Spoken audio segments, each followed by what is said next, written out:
नमस्कार दोस्तों, स्वागत है आप सभी का हमारे यूट्यूब चैनल आर के GTM क्लासेस में। तो दोस्तों आज का टॉपिक है किरचॉफ का नियम। ठीक फ्रेंड्स, ये मोस्ट इम्पॉर्टेंट टॉपिक है फ्रेंड्स क्लास 12th फिजिक्स का, जो सीधे 5 नंबर में बोर्ड एग्ज़ाम में पूछा जाता है। तो फ्रेंड्स जैसे कि आप जानते हैं, आप लोगों का टाइम टेबल भी जारी हो गया है, इसलिए आप हमारे चैनल पर ऐसे बने रहिए। हम आपको मोस्ट इम्पॉर्टेंट क्वेश्चन बताएँगे। ठीक फ्रेंड्स, और अभी तक आप हमारे चैनल को सब्सक्राइब नहीं किए हैं तो प्लीज़ सब्सक्राइब कर लीजिए और बेल आइकन को प्रेस कर लीजिए। तो चलिए फ्रेंड्स, हम बिना वेट किए हुए सीधा टॉपिक पर आते हैं। क्या है टॉपिक आज का? किरचॉफ के नियम। ठीक फ्रेंड्स, ये क्या होता है? तो किरचॉफ ने जटिल विद्युत परिपथों में तुल्य प्रतिरोध तथा बिंदुओं के बीच विभवांतर ज्ञात करने के 2 नियम दिए। ठीक फ्रेंड्स, वो 2 नियम क्या दिए वो है यहाँ पर। फर्स्ट नियम ये है संधि का नियम अथवा धारा का नियम। ठीक फ्रेंड्स, ये तो चलिए फ्रेंड्स हम देखते हैं संधि का नियम अथवा धारा का नियम क्या होता है। तो किसी भी परिपथ में संधि पर मिलने वाली धाराओं का बीजगणितीय योग शून्य होता है। ठीक फ्रेंड्स, एक बार फिर से देखते हैं।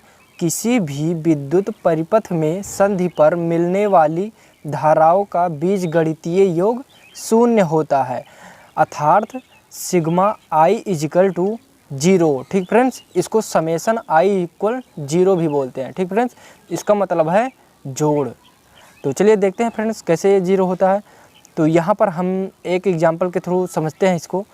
ये एक है फ्रेंड्स संधि, इसको संधि कहते हैं। संधि का मतलब यहाँ जोड़ से है। ठीक फ्रेंड्स, यहाँ पर I1 धारा इधर जा रही है, I2 धारा संधि की ओर आ रही है, I3 धारा भी संधि की ओर आ रही है, I4 जो धारा है वो संधि से दूर जा रही है। ठीक फ्रेंड्स, और फिर I5 धारा जो है वो भी संधि से दूर जाती है। ठीक, तो यहाँ पर जो भी संधि की ओर आने वाली धाराएं होंगी उन्हें हम धनात्मक चिन्ह से प्रदर्शित करेंगे, और फिर संधि से दूर जाने वाली धाराओं को हम ऋणात्मक चिन्ह से प्रदर्शित करेंगे। ठीक फ्रेंड्स, एक बार हम फिर से देख लेते हैं।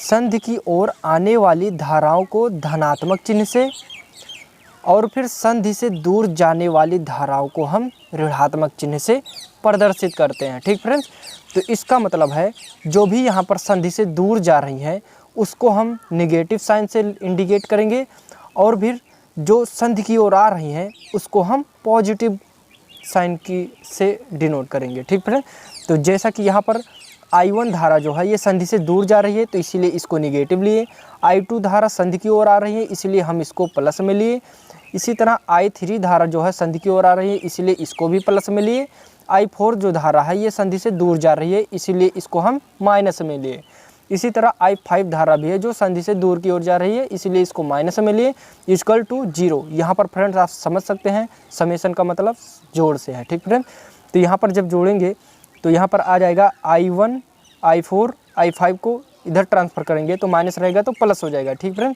तो आएगा क्या I2 plus I3 equal to I1 plus I4 plus I5। ठीक फ्रेंड्स, तो आपको जहाँ तक फ्रेंड्स समझ में आ गया होगा फ्रेंड्स। तो अगर आपने अभी तक वीडियो को लाइक नहीं किया है तो प्लीज़ लाइक कर लीजिए। तो चलिए फ्रेंड्स, यहाँ पर मोस्ट इम्पॉर्टेंट एक नोट में हम देखेंगे। यहाँ पर किरचॉफ का पहला नियम आवेश संरक्षण के नियम पर आधारित है। ठीक फ्रेंड्स, इसको आपको नहीं भूलना है, ये सीधे 1 नंबर में पूछ लिया जाता है। किरचॉफ का पहला नियम किस पर आधारित है? ठीक फ्रेंड्स, तो किरचॉफ का पहला नियम जो है आवेश संरक्षण के नियम पर आधारित है। तो ये फ्रेंड्स था किरचॉफ का पहला नियम, यानी कि संधि का नियम अथवा धारा का नियम। ठीक फ्रेंड्स, इसी तरह हम देखते हैं किरचॉफ का द्वितीय नियम क्या है। ठीक फ्रेंड्स, यहाँ पर देखेंगे किरचॉफ का द्वितीय नियम क्या है।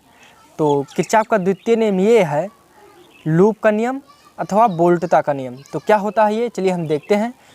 किसी परिपथ में प्रत्येक भाग, ठीक, किसी परिपथ में प्रत्येक बंद भाग के विभिन्न खंडों में बहने वाली धारा तथा संगत धारा के प्रतिरोध के गुणनफलों का बीजगणितीय योग उस भाग में लगने वाले विद्युत वाहक बलों के बीजगणितीय योग के बराबर होता है।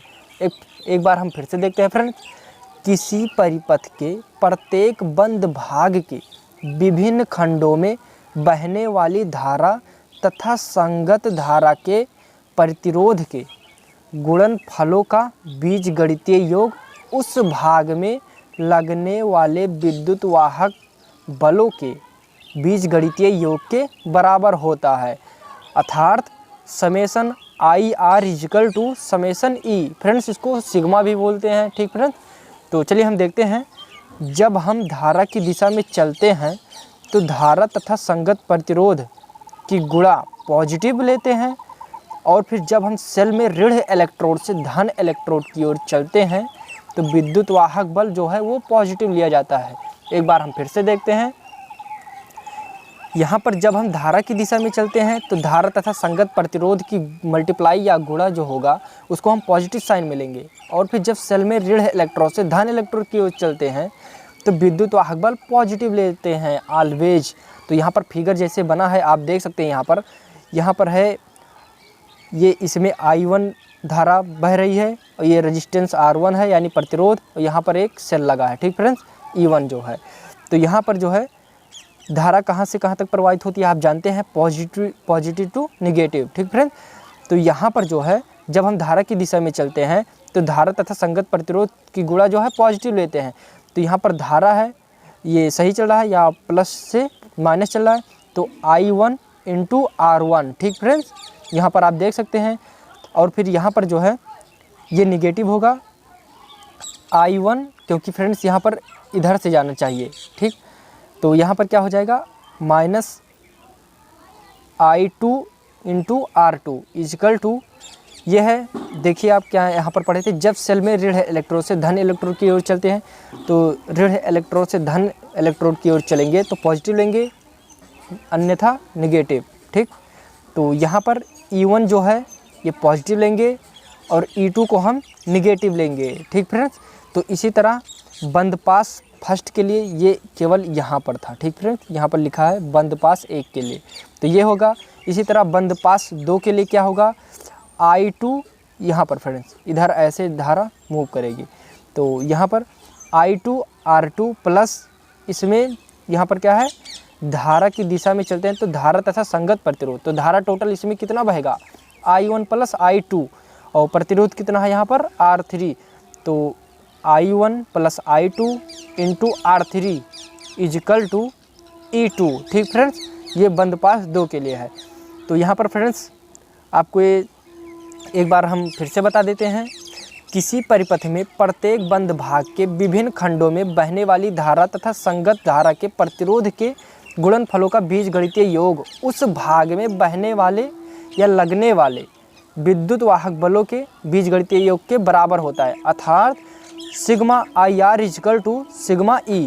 फ्रेंड्स, यही किरचॉफ का दूसरा नियम है, यानी कि लूप का नियम अथवा वोल्टेता का नियम। ठीक फ्रेंड्स, तो यहाँ पर आपको एक नोट पॉइंट में लिखना है, समझना है और याद भी रखना है। तो नोट क्या है, किरचॉफ का दूसरा नियम ऊर्जा संरक्षण के नियम पर आधारित है। ठीक फ्रेंड्स, एक बार फिर से देख लेते हैं, किरचॉफ का दूसरा नियम ऊर्जा संरक्षण के नियम पर आधारित है, और फ्रेंड्स पहला जो नियम था किरचॉफ का वो आवेश संरक्षण के नियम पर आधारित था। ठीक फ्रेंड्स, तो आई होप फ्रेंड्स आपको ये सब समझ में आ गया होगा। नेक्स्ट वीडियो में आपके लिए लेकर आएंगे मोस्ट इम्पॉर्टेंट टॉपिक, जो कि आपके बोर्ड एग्ज़ाम में डायरेक्ट पूछा जाएगा, क्योंकि फ्रेंड्स आपके पास ज़्यादा दिन नहीं है, आपका पेपर जो है 24 मार्च से शुरू हो रहा है। ठीक फ्रेंड्स, तो आई होप आपको ये वीडियो पसंद आया हो तो लाइक करिए, अगर चैनल पर आप हमारे नए हो तो प्लीज़ सब्सक्राइब करिए। ठीक फ्रेंड्स, और अपने दोस्तों के पास भी शेयर करिए। और फ्रेंड्स तब तक के लिए हम आपसे नेक्स्ट वीडियो में मिलेंगे, तब तक के लिए जय हिंद, वंदे मातरम।